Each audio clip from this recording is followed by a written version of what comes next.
ഇന്ന് ആദ്യം ഒരു രാഷ്ട്രീയ സംഭവ കഥയിൽ നിന്ന് തുടങ്ങാം. രാഷ്ട്രീയ പാർട്ടികളിലെ നാടകീയമായ വരവ് പോക്കുകളെ ആയാറാം ഗയാറാം എന്ന് വിളിച്ചു തുടങ്ങിയത് 1967 ഹരിയാനയിലാണ്. മണിക്കൂറുകൾക്കുള്ളിൽ പലവട്ടം പാർട്ടി മാറിയ ഗയാലാൽ എന്ന സ്വതന്ത്ര അംഗത്തെ ചൂണ്ടി അന്നത്തെ ഹരിയാന മുഖ്യമന്ത്രി റാവു ബീരേന്ദർ സിംഗാണ് ആയാറാം ഗയാറാം എന്ന് വിളിച്ചത്. 1967 ഹരിയാനയിലെ ഇപ്പോൾ ഹോഡൽ എന്നറിയപ്പെടുന്ന അന്നത്തെ ഹസൻപൂർ മണ്ഡലത്തിൽ നിന്ന് നിയമസഭയിലെത്തിയ സ്വതന്ത്ര അംഗമായ ഗയാലാൽ ഒരേ ദിവസം 3 പാർട്ടികളിലേക്ക് കൂറുമാറി. ഗയാലാൽ നേരത്തെ കോൺഗ്രസുകാരനായിരുന്നു, മുനിസിപ്പൽ വൈസ് ചെയർമാനായിരുന്നു. 67 തെരഞ്ഞെടുപ്പിൽ ഹസൻപൂരിൽ കോൺഗ്രസ് ടിക്കറ്റ് ലഭിക്കാത്തതിനെ തുടർന്ന് സ്വതന്ത്രനായി മത്സരിച്ച ഗയാലാൽ വിജയിച്ചു. ജയിച്ച ഗയാലാൽ കോൺഗ്രസിന് പിന്തുണയും പ്രഖ്യാപിച്ചു. എന്നാൽ തനിക്ക് ടിക്കറ്റ് നിഷേധിച്ച പണ്ഡിറ്റ് ഭഗവത് ദയാൽ ശർമ്മയെ മുഖ്യമന്ത്രിയാക്കരുതെന്ന് ഗയാലാൽ ആവശ്യപ്പെട്ടു. ചൗധരി ചാന്ദ്രാമിനെ മുഖ്യമന്ത്രിയാക്കാമെന്ന് കോൺഗ്രസ് നേതൃത്വം ഉറപ്പും നൽകി. പക്ഷേ മുഖ്യമന്ത്രിയായത് ഭഗവത് ദയാലാണ്. ഗയാലാൽ കോൺഗ്രസിനുള്ള പിന്തുണ അതോടെ പിൻവലിച്ചു. വിശ്വാസ വോട്ടെടുപ്പിൽ കോൺഗ്രസ് സർക്കാർ വീണു. 16 സ്വതന്ത്രർ ചേർന്ന് രൂപീകരിച്ച നവീൻ ഹരിയാന പാർട്ടിയും കോൺഗ്രസിലെ 1 ഡസനോളം വിമത MLA-മാരും ചേർന്ന് രൂപീകരിച്ച ഹരിയാന കോൺഗ്രസ് യുണൈറ്റഡ് ഫ്രണ്ടിന് രൂപം നൽകി.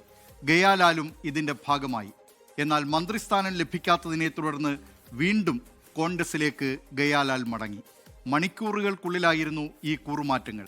അന്ന് യുണൈറ്റഡ് ഫ്രണ്ട് മുഖ്യമന്ത്രിയായിരുന്ന റാവു ബീരേന്ദർ സിംഗ് പത്രസമ്മേളനം നടത്തി ഗയാലാലിനെ പത്രപ്രവർത്തകർക്ക് മുന്നിൽ കൊണ്ടുവന്ന് പ്രഖ്യാപിച്ചു, ഗയാറാം ഇപ്പോൾ ആയാറാമായിരിക്കുന്നു. പോയ ഗയാലാൽ ഇതാ തിരിച്ചു വന്നിരിക്കുന്നു എന്നാണ് അർത്ഥം. അന്നു മുതൽ രാഷ്ട്രീയക്കാരുടെ കൂറുമാറ്റത്തിന് വീണ പേരാണ് ആയാറാം ഗയാറാം. ഇതേ റാവു ബീരേന്ദർ സിംഗിന്റെ മകൻ റാവു ഇന്ദ്രജിത് സിംഗ് കോൺഗ്രസിൽ നിന്ന് പിന്നീട് BJP-യിലേക്ക് കൂറുമാറുകയും MP-യും 1ാം മോദി സർക്കാരിൽ മന്ത്രിയുമൊക്കെയായിരുന്നു. ഗയാലാലിന്റെ മകനായ ഉദയ് സിംഗ് കോൺഗ്രസിലേക്ക് മാറിയതിന് കൂറുമാറ്റ നിരോധന നിയമപ്രകാരം നടപടിയും നേരിട്ടിട്ടുണ്ട്. ഈ സംഭവകഥ പറഞ്ഞത് ഇന്ന് കേരളത്തിലെ ചില കാഴ്ചകൾ കണ്ടതിനാലാണ്. ഇന്ന് ത്രിതല പഞ്ചായത്ത് അധ്യക്ഷരെ തിരഞ്ഞെടുത്ത ദിവസമാണ്. നാടകീയതയും വമ്പൻ ട്വിസ്റ്റോട് ട്വിസ്റ്റുമൊക്കെ പലയിടങ്ങളിലായി ഇന്ന് മലയാളക്കര കണ്ടു. ഇന്നലെയോളം എന്തെന്നറിഞ്ഞില്ല, ഇനി നാളെയും എന്തെന്നറിയില്ല എന്ന നിലയിലായിരുന്നു പലയിടങ്ങളിലും കൂറുമാറ്റം. ആദ്യം അധികാരം, ആദർശം അറബിക്കടലിൽ എന്ന് പല പ്രാദേശിക നേതാക്കളും ചിന്തിച്ചപ്പോൾ പെരുവഴിയിലായത് ഇത്തരക്കാരുടെ വിജയത്തിന് വിയർപ്പൊഴുക്കിയവരാണ്. മറുകണ്ഠം ചാടിയവർക്കും വോട്ട് അസാധുവാക്കിയവർക്കും പറയാൻ കാരണങ്ങളുണ്ടാകാം.